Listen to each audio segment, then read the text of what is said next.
Hi, my name is Brian Traskos, and I'm the co-creator of Sensation-Based Motivation Coaching. I'd like to take a moment and share a little bit with you about the Sensation-Based Motivation Coaching process. We call it SBMC for short.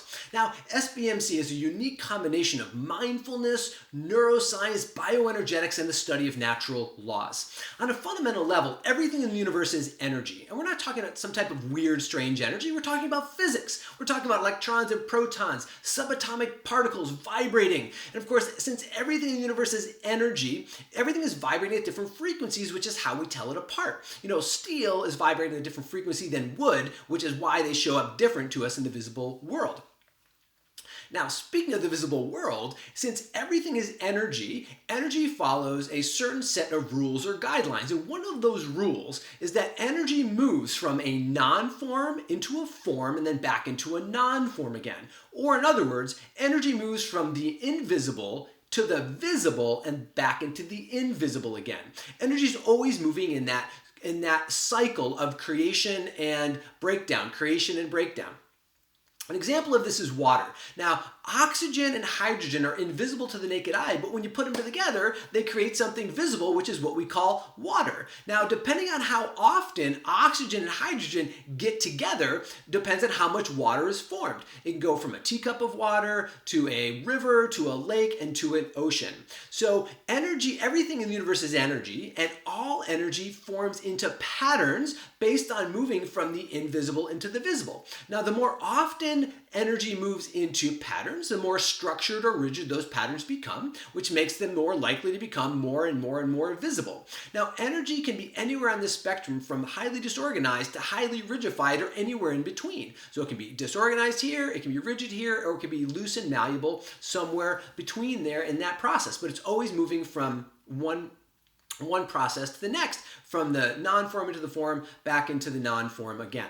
So our physical bodies are also a part of nature, also a part of the universe. So how do patterns, energetic patterns, form in our physical bodies? Well, we like to say that as patterns form in our physical bodies, they always have four components: sensations, thoughts, words, and actions. Now, energy, again, is invisible to the naked eye, but in our physiology, we feel it as our sensations. When we have blood flow changes, we feel that as sensations. When we have muscle tone changes, we feel those as sensations. So these sensations can be anywhere from a butterfly in our stomach to a tightening in our chest to pain in our back. These are all essentially energetic shifts and changes that are occurring in our physiology that we are becoming aware of. Now, think about a fluttering in your stomach for a moment. So when you have a fluttering in our stomach, oftentimes that fluttering in our stomach has a thought correlated along with it. So we have a fluttering in our stomach, and we have thoughts associated with that fluttering. Now, we have thoughts associated with that, and then words are generated based on those thoughts. And then when the words are generated, we take actions that are in association with those words. So essentially, our motivations or our reason for taking actions are grounded or rooted in our sensory experience. Hence, sensation-based motivation processes and coaching around that. So we have these four parts. Now think about emotions for a moment. Might help this make it be more understandable. So think about an emotion like anger.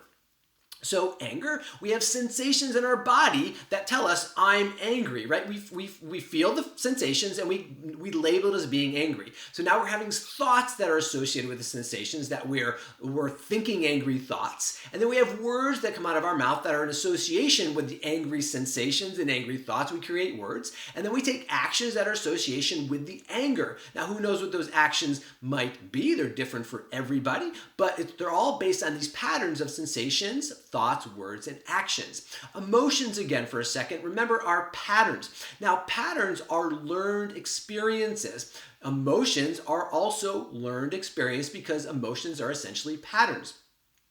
Researchers used to believe that everyone on the planet had the same type of emotional experience. In other words, that emotions were universal. Now, we now know that that's not true. We know that there are cultures on this planet that don't even experience anger. We also know that there are cultures that have a very high investment in anger. We know that there are cultures that feel sadness more deeply than other cultures do. So we're taught these emotions, and they form patterns of experience in our physiology, which means then we have different motivations or we create different behavior or action states associated with them.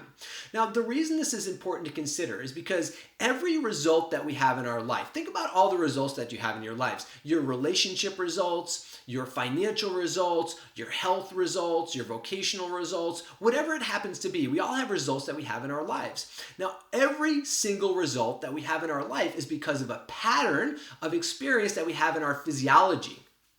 Sensations, thoughts, words, and then actions, or our motivations when we put that all together.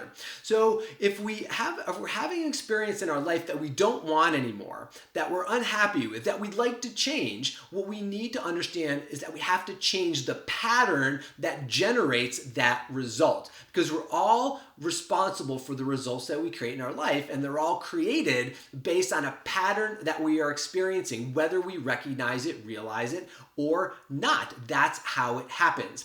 So with sensation-based motivation coaching, what we help people do is to become aware of, decode, modify, and reframe the physiological patterns that they're experiencing so that they can more easily get a different result in their life. And what we know for ourselves, and we've shown this again and again, is that SBMC processes are one of the fastest and most sustainable ways to have centeredness, resilience, confidence, and sustainable motivation in your life. If this information was interesting to you, please share it with a friend. If you want to reach out, if you have any questions for us, please feel free to contact us at info@sensationbasedmotivationcoaching.com. Thanks so much for spending a couple minutes with us today, and I hope to hear from you soon. Bye.